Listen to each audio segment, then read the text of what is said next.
Bueno, los saludo. Damos inicio a esta clase asincrónica del día 30 de septiembre del año 2018 en la Universidad Miguel de Cervantes, en el curso de Derecho Procesal Penal. Bueno, alumnos, en esta clase pretendo abordar a los tres intervinientes que nos quedan dentro del proceso penal, que son el defensor, la víctima y el querellante.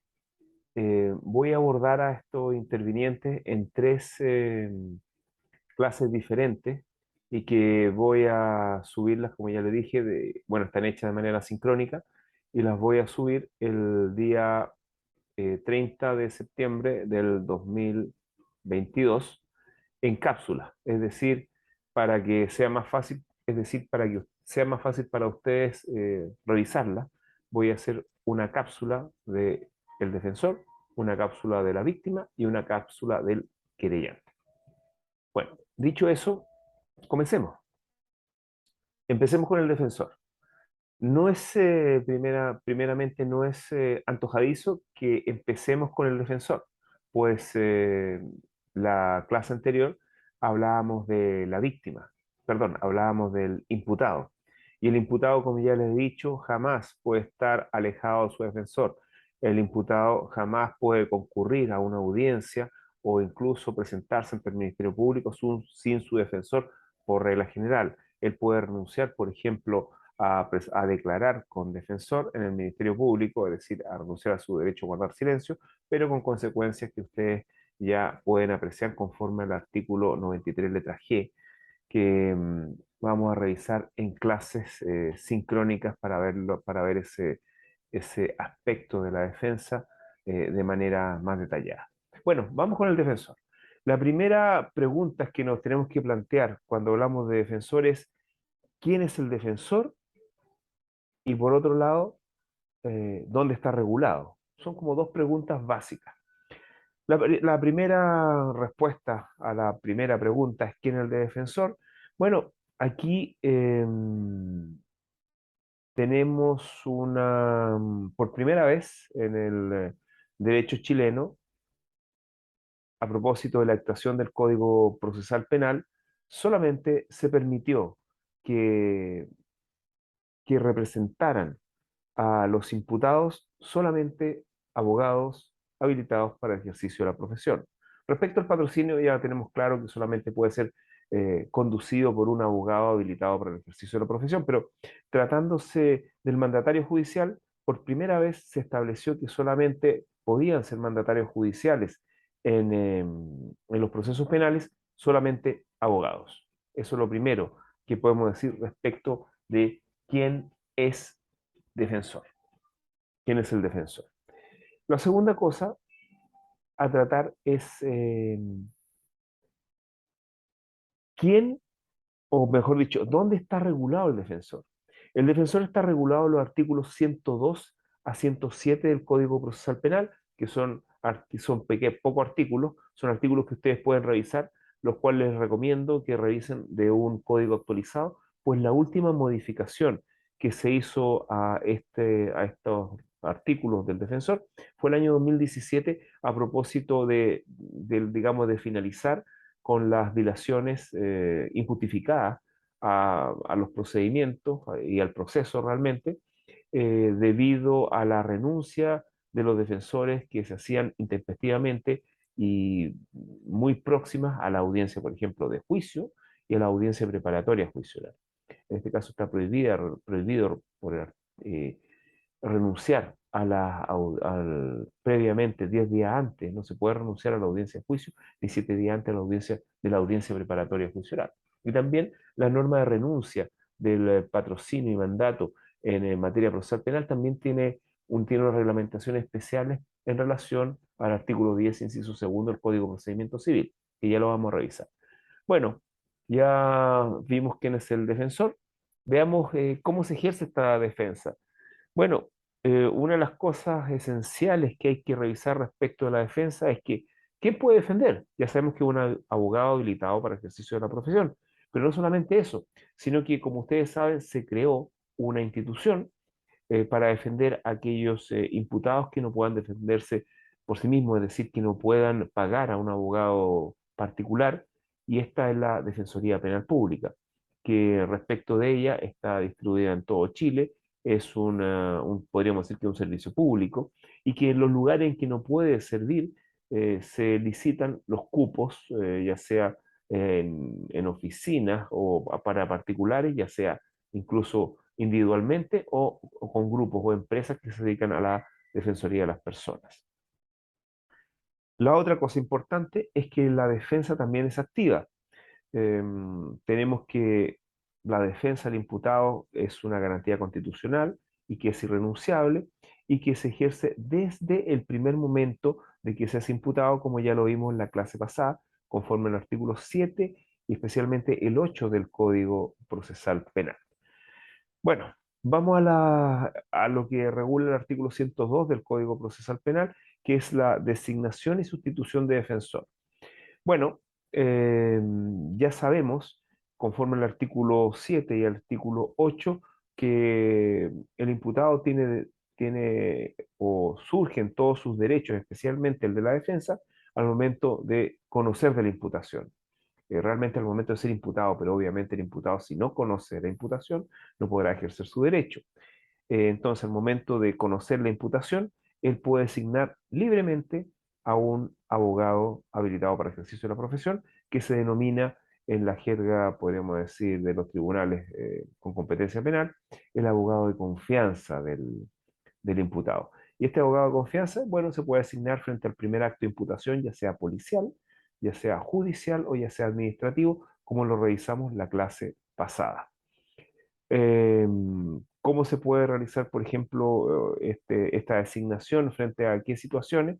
Bueno, la primera, como revisamos la clase pasada, la situación de flagrancia, frente a la detención de flagrancia, es posible que se llame al abogado de confianza del imputado y este abogado puede comparecer incluso antes de que el Ministerio Público dé una instrucción a la policía.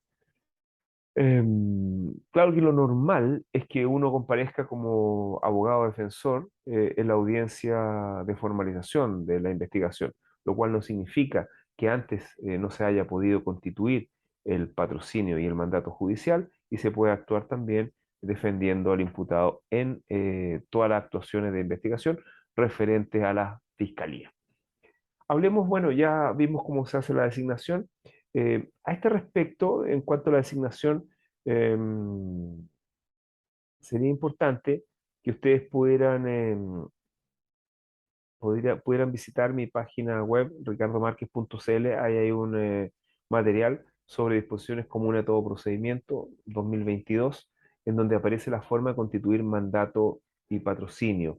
Específicamente la referencia al artículo 7 de la ley de tramitación electrónica, la 20.886, en donde ese artículo 7 fue modificado el 30 de noviembre del año pasado por la ley 21.394, en donde se estableció la posibilidad de constituir el patrocinio y el mandato de manera electrónica, con la clave única y con la posterior ratificación por parte del poder dante, es decir, en este caso del imputado, mediante una videoconferencia, o si es que existe la posibilidad que tenga clave única, también a través de la clave única puede quedar constituido el mandato y el patrocinio.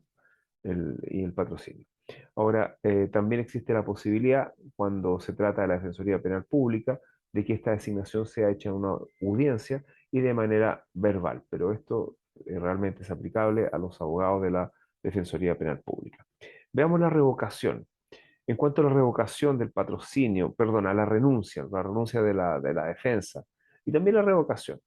En cuanto a la renuncia, ya sabemos que existe una limitación establecida en el Código Procesal Penal de temporalidad para renunciar respecto de la defensa del imputado ante la audiencia preparatoria y antes de la audiencia en juicio, 10 días antes en el segundo caso, 7 días antes en el primer caso, en el primer caso de la audiencia preparatoria. Bueno, y como ya dije, había una modificación en el artículo 10, inciso segundo del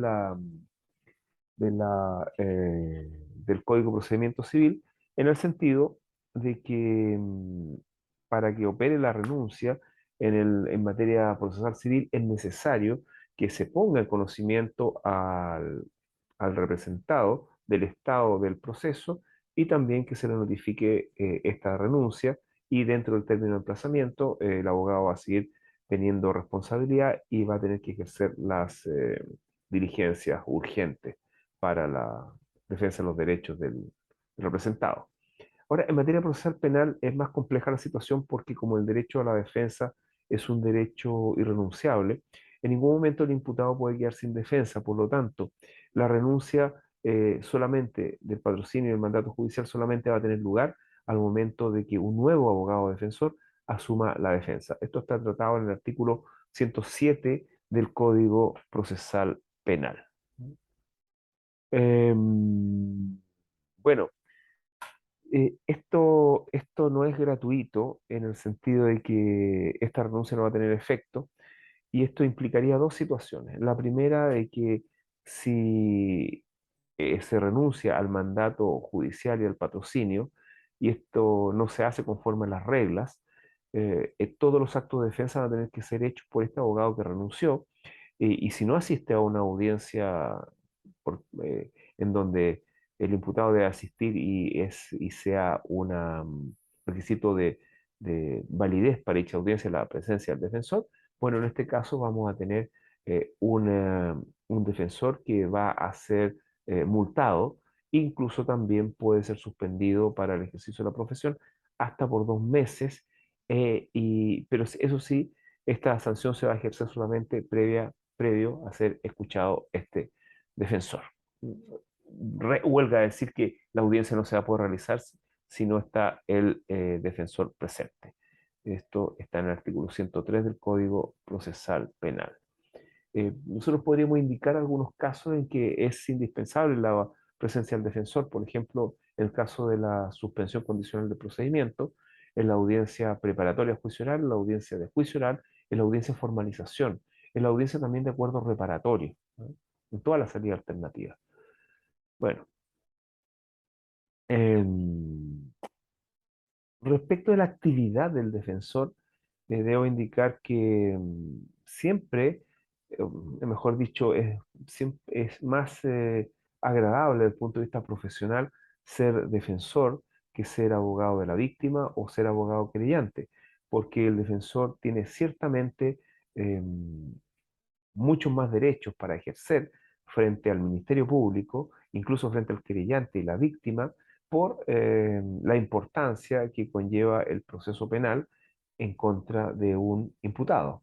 Tenemos que en el proceso penal existe una cierta asimetría, una bastante asimetría, en donde el Estado persigue a un ciudadano, a una persona, con todos los poderes estatales y por ende el, la, los derechos del defensor deben estar bastante por sobre los derechos de cualquier, podríamos decir, interviniente en el proceso penal.